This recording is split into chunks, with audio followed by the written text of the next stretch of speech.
Everybody needs good neighbors with a little understanding. You can find the perfect blend. Neighbors should be there for one another. That's when good neighbors become good friends.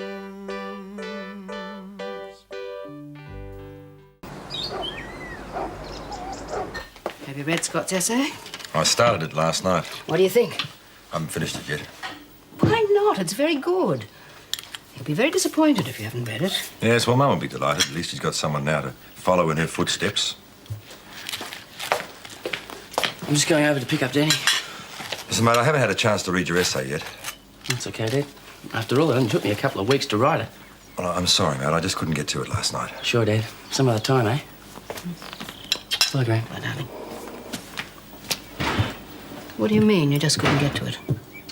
Oh, come on, Helen. You've read it. How would you like to be described as a handicap to your mother's career? You must be joking. How does it go? In a world dominated by men, I was one of the men involved. But you were only a child. Exactly.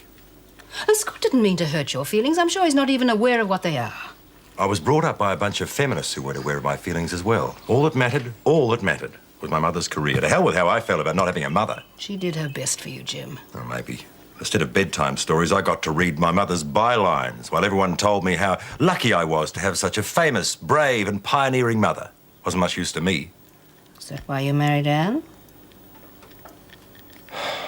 I married Anne because I loved her.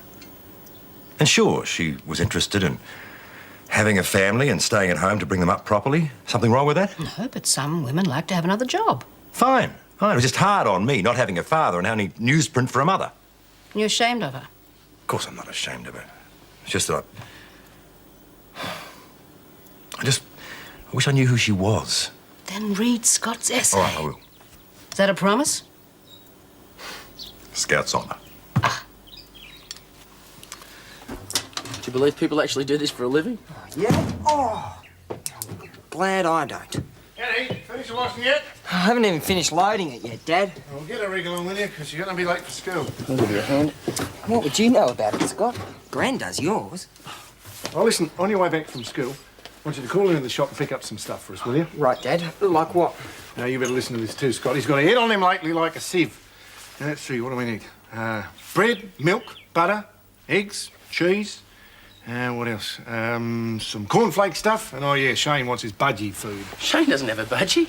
He means muesli. Yeah, right. Now, what else do we need? Oh, yeah, toothpaste, because someone keeps squeezing from the middle of the tube, don't they? And some detergent. And I'll need a truck. Well, that's as may be. You find some money in the fridge, Danny, and I want to see some change, OK? OK. I'll see you then. See you, Scott. Bye, Mr. Ramsay. Keeps his money in the fridge. Reckons the burglars won't look there. Huh? It's the first place they'd look. You sure you don't want a hand? Oh, this lot needs brightening, especially after Dad's been grumping around in them. So give you something to write about, Scott? How the struggling rock and roll singer and the almost famous writer did their laundry together before they made it. You may as well not have won anything for all Dad cares. They're a race apart, parents. Given up trying to figure them out. Although Dad came through with my French homework the other night. What else is there to do? Come on, it's a nice day. The washing, the ironing, the folding, and putting away to go. Can't wait to see what Miss Drigger's max for his French essay. Well, what do you think? I think Scott's a very good writer. There's an enormous amount of insight into Bess, isn't he? Yeah. I've learned more about Scott from reading this than I could have from hours of talking to him. Yes, he's very special. You know, I think I've been using him to get back at Mum. Well, no one can be the perfect parent. Yeah, well, I've been more than put in my place this time. He'll be terribly thrilled when he comes home if you can tell him how proud you are of him. Well, I didn't realise how much my mother had achieved in a lifetime. I guess she really is a remarkable woman. Oh, I admire her tremendously. So do I. Admire and respect her. You're supposed to love your mother, aren't you?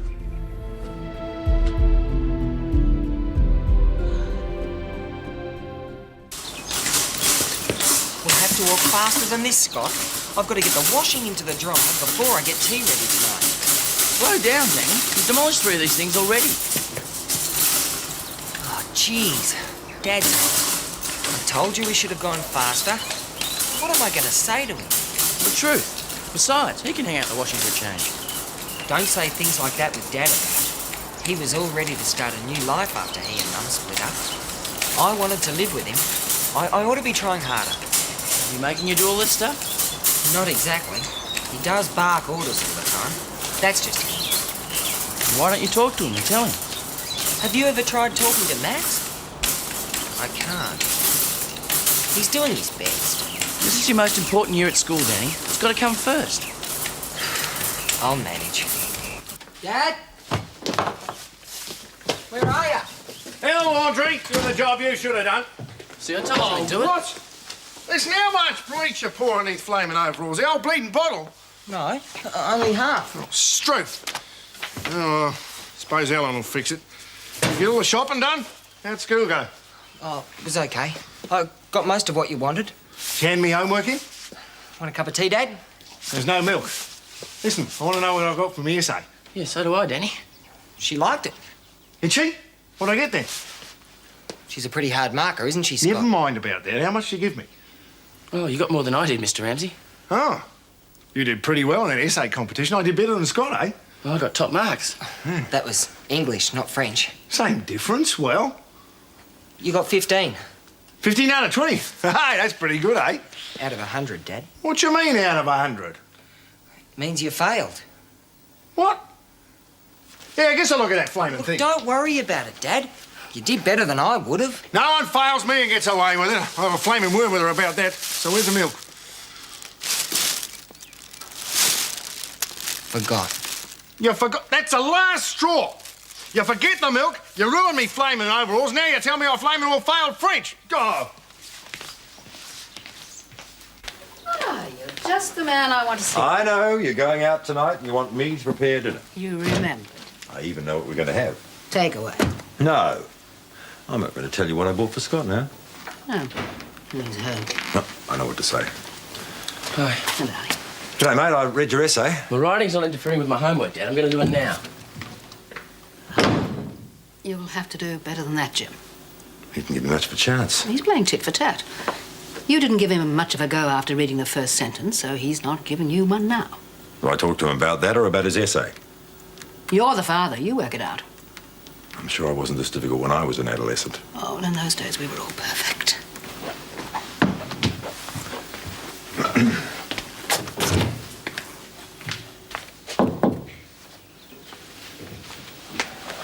I read your essay, mate. It's wonderful. And there's something else. You're pretty wonderful, too. I'm proud of you. The essay's not too bad either, eh? Anyway, that's all I wanted to say. Thanks, Dad. Oh, there is one other thing. Hang on. I've got a surprise for you.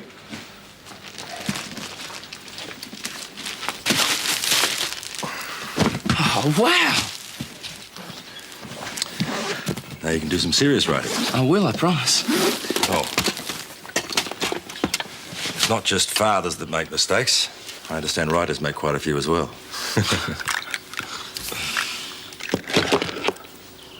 Right, well, I'll leave you to it.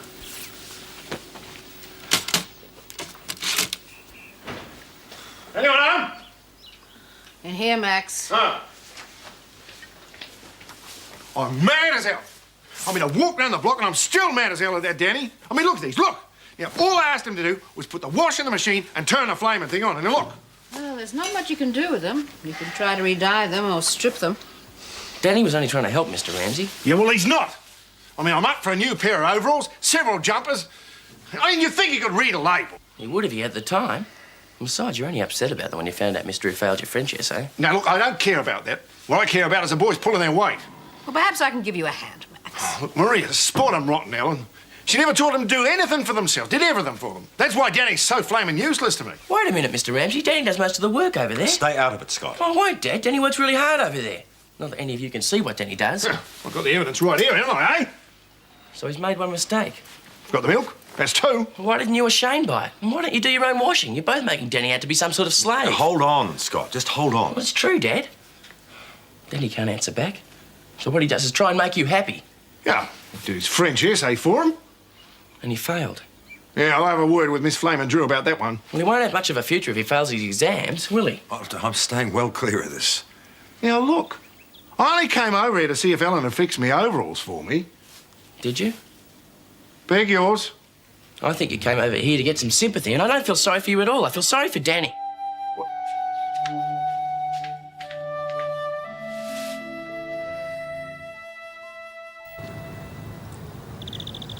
Well, Max will get over it, Danny.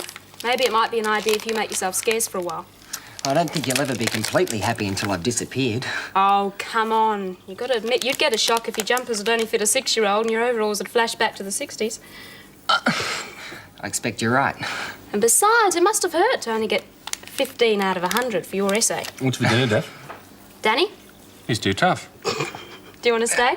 No, thanks. Well, Dad'll be organising another endurance test. I don't want to disappoint him. Didn't you lock the door? Sorry. Yoo-hoo, Desmond! Mum, what are you doing here? You're supposed to be going out with George. I am. Don't you have a home to go to anymore? Of course I do. Probably not much of a one since your mother left. Don't be so tactless, Mum. But you see, that's where Desmond was blessed. When his father left, I was there for him, wasn't I, dear? And you still are. How are you, Eileen? Well, I could be better. At what? At teaching you manners, for one thing. And you look as if you hadn't had a decent meal since your mother left. And you're putting on weight. Oh, it's all that takeaway food he eats. Do you know he hasn't cooked himself a decent meal since you left? Well, of course, I try to do my best. Well, I think you should go on a diet. Hey? What are you talking about?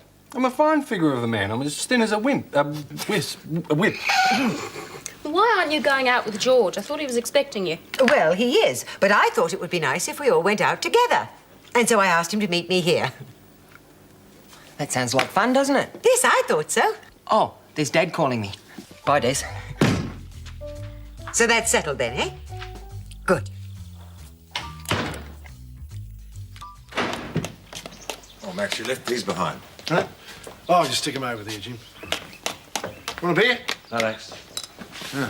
Look, tell you the truth, Scott took the wind out of me sails a bit earlier.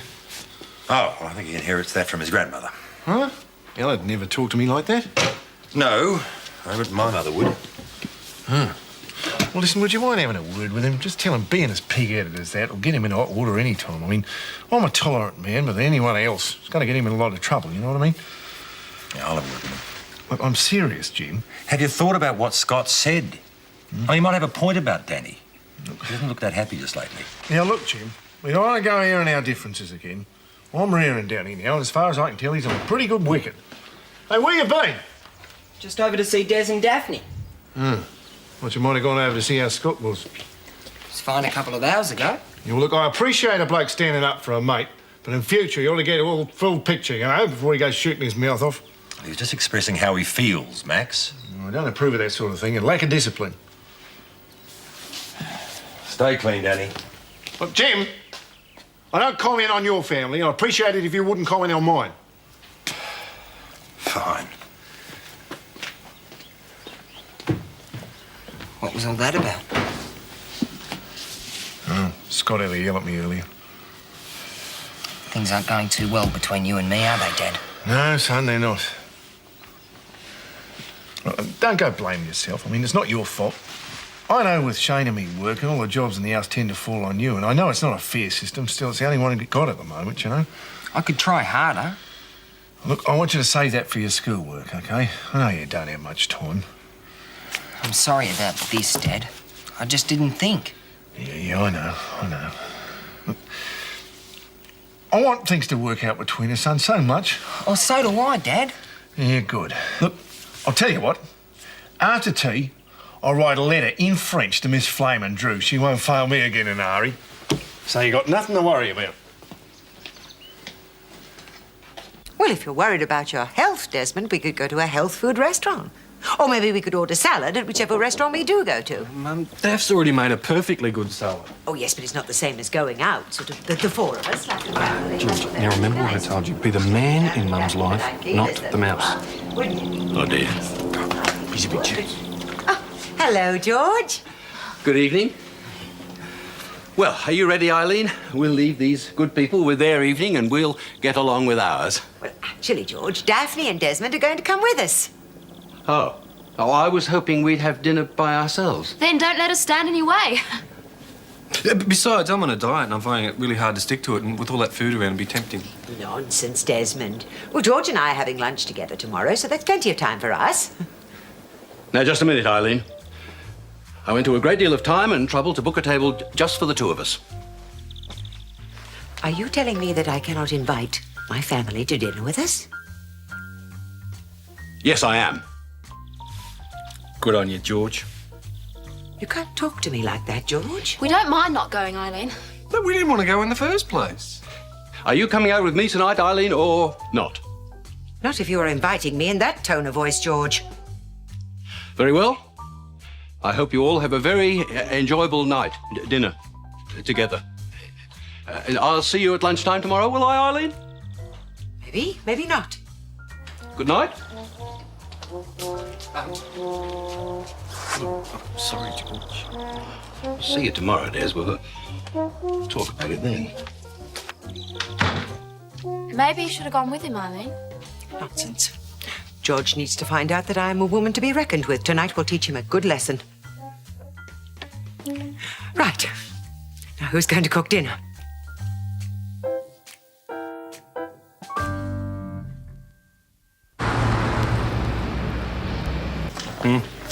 I really thought the masterful approach would work, George. It's not your fault, Des. It's been a long time since I courted a woman, and Eileen's been on her own for some time as well. We thought, wrongly as it turned out, if she could see I was someone strong and in charge of things, it might bring out the gentler side of her nature. Now what do we do? Well, perhaps she needs more practice. I mean, she's been like that all her life. I mean, you can't expect her to change overnight. I just want to be seen as someone different, special. A man to be reckoned with in your mother's eyes. You know what I think you should do? Mum loves roses, so you should buy her some. And when you're at lunch, tell her how beautiful you think she is, and then kiss her. Oh, you don't think that's being a bit forward, do you, Des? I mean, I don't want her to lose respect for me. No, she'll love it. You see, Mum secretly believes that real men do eat quiche. It's her speciality. Geez, you're slack. Don't you start. I was up half the night trying to finish that assignment. I don't need any lip from you or help from Dad. Hey, Danny. Give this letter to Miss Drew, eh? Right, Dad. Mr. Ramsay, I'd like to apologise for the way I spoke to you yesterday. Oh, that's all right, Scott. Good to see a young bloke sticking up for his mate. I wouldn't make a habit of it, but... No, I won't. Right, Danny, get a move on. See you, Scott. Bye, Dad. See you, Daddy.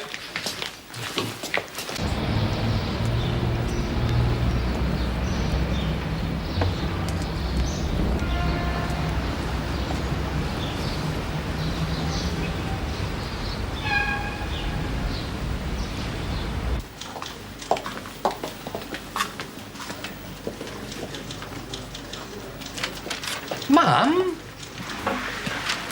What are you doing here? George is waiting at the cafe for you. It's not ladylike to appear too eager. Besides, he's only been waiting for 10 minutes. Yeah, and you're running late. I'm not running anywhere, especially after George Young. Don't be stupid, Mum. George is a good bloke. He has his finer points, but being bossy and walking out on me is not one of them. He thought he was doing the right thing. That's what men always do. That's one of their worst faults. You had enough of that with your father. I don't remember Dad being bossy. That's because you choose to remember only that which you wish to remember. Your father was very domineering. Is that where you got it from? And I don't intend to go through that again. Well, I think it's pretty rude not to tell George you weren't coming. It's not rude. It's a woman's prerogative to be late. Mum, at your age, blokes don't grow on trees, you know. Oh, well, I've managed thus far, Desmond. And George Young is not going to manage my life. Yeah, I can understand that. You know, Desmond, George could learn a lot from you. And in the meantime, I'm going to keep him waiting for another 10 minutes.